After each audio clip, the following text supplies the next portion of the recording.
What's up, guys? Welcome to the Stat Street Sports channel. Let's get right into it. Here to bring you a video talking about the Detroit Lions and their future at quarterback. Let's talk about it. So, in this video, I will be explaining why the Detroit Lions should not draft a quarterback in this year's 2023 NFL draft. So, let's get into it. Lions 6-7 right now. I've been covering them off and on this season, not too much, but I did a couple videos on them. I did one maybe 4 weeks ago, 3 weeks ago.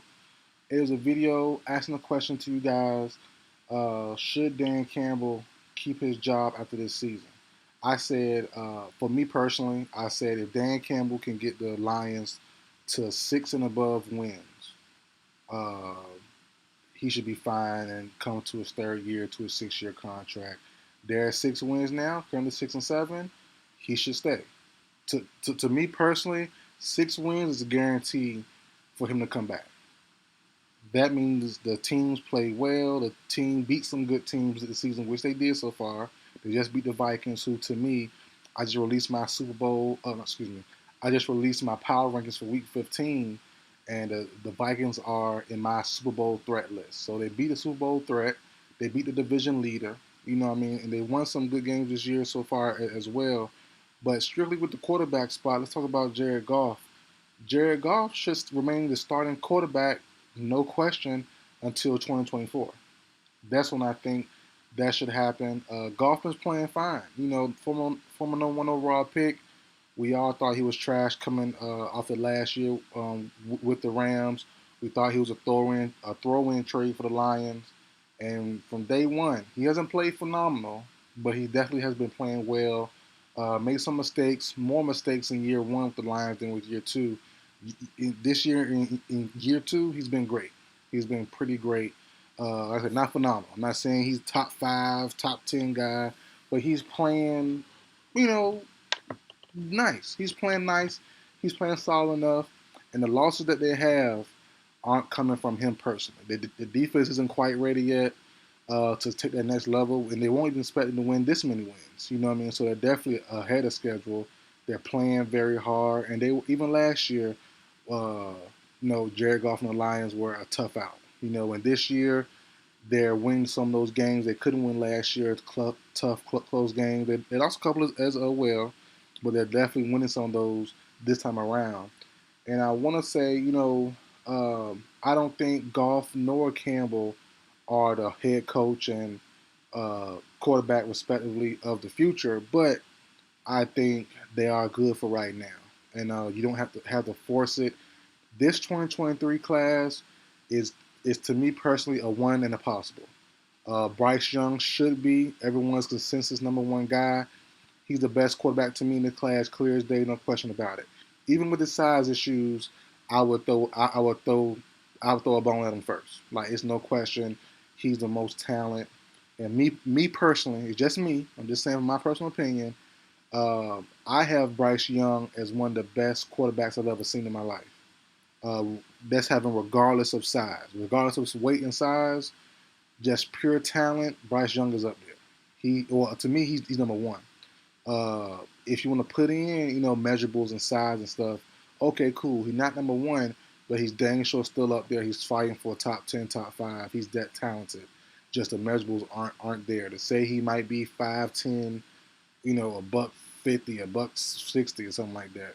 Still, he's phenomenal to me personally. C.J. Stroud, number two, number three guy, might be falling in the draft mid first rounder for some weird reason. I don't think he can be great like Young could be, but I think he could be solid. Solid. He can be serviceable, but I don't think greatness will come from Stroud. Then you have two guys who I call the all potential team. That's Will Levis from Kentucky, and you have Anthony Richardson from Florida.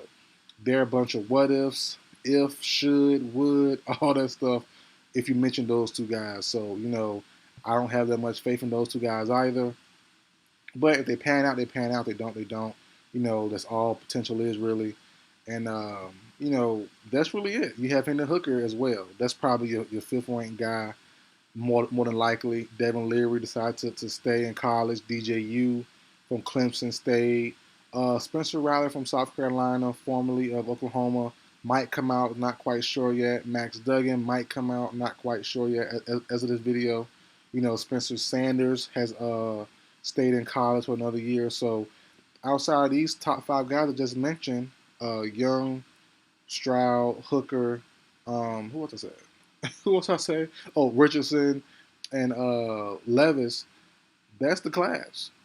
Young should be a top three. Stroud is anywhere from top three to probably mid first, late first, depending on who you talk to. Levis could be top three to second, maybe third round. Richardson probably in the same range, somewhere from top three to second, third round. I do think Levis or Richardson will go in the first round, but not both. I don't think both will go in the first round. It's tough to have two potential laden quarterbacks go in the first round. That's like taking like Lamar Jackson or Trey Lance twice in the first round. I don't see it happening. And I know Levis is further along than Richardson is, but I just think Richardson is a tough go to go in the first round.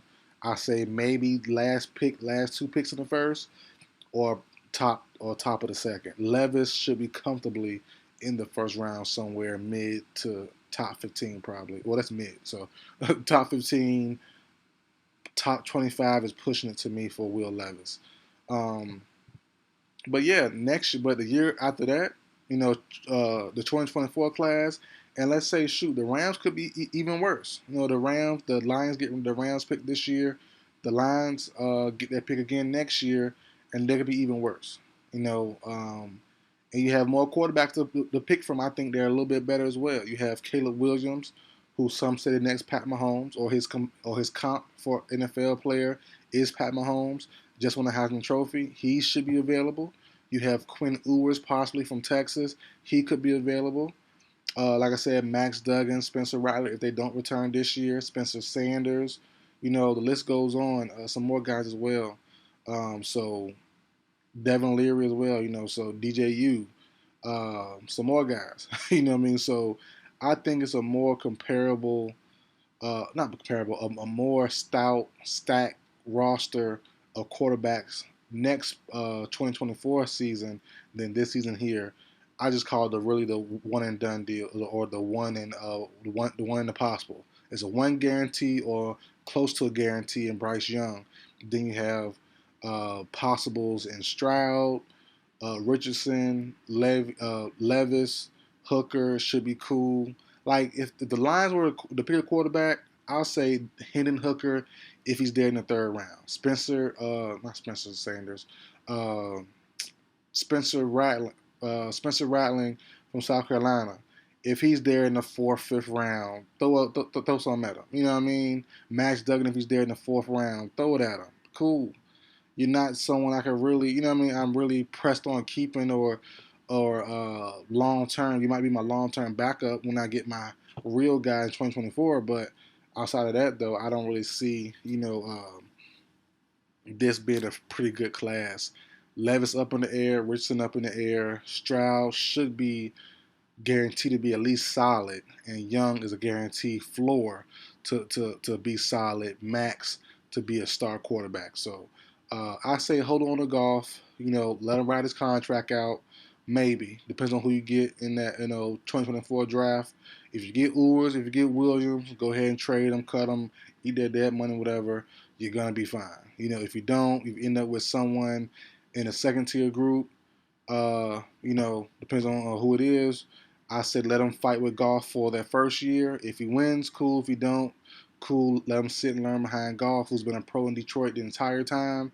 Let Goff walk in 2025 in free agency, and then whoever you draft in 2024 will be that guy. And while I'm here, let me look up the 2024 quarterback class. I didn't read all the names I want to read, honestly. I forgot some of those names. Let me look it up while I'm right here. Kyle, I saw a list earlier. Yep, Drake May, Michael Penix Jr. Yeah, the list goes on. This 2024 class is where it's at. This 2023 class is one in the possible. So yeah, I forgot those two big names there. Drake May, Michael Penix Jr. Let me click this list a little. I made a list earlier. Let me see. If it'll load up for me, it's crazy. It load up, normally load up fast for me. Let me see, let me see. Come on now, it's crazy. Hurry up. Let me read my top 10. It won't even load. Wow. But yeah, Drake May, Michael Penix Jr., Caleb Williams, Quinn Ewers, Devin Leary, Spencer Sanders, um, JT Daniels, Slovis, Phil Jerkovic, that transferred to Pitt now. You know, the list goes on of pretty solid guys that you could pick up in a 2024 draft. Hudson Card. So yeah, the list goes on. Tyler Van Dyke, JJ McCarthy, Shador Sanders from Colorado. That's right. Oh man. So yeah, the list goes on. I made a big list. I made like a top 30 list for these quarterbacks. So yeah, the list goes on, man. A lot of good guys, a lot of big name guys, and I think it's more deeper and it's more top heavy than this year's class here. So that's it for the video, guys. Like, share, comment, subscribe. I will see you guys next time.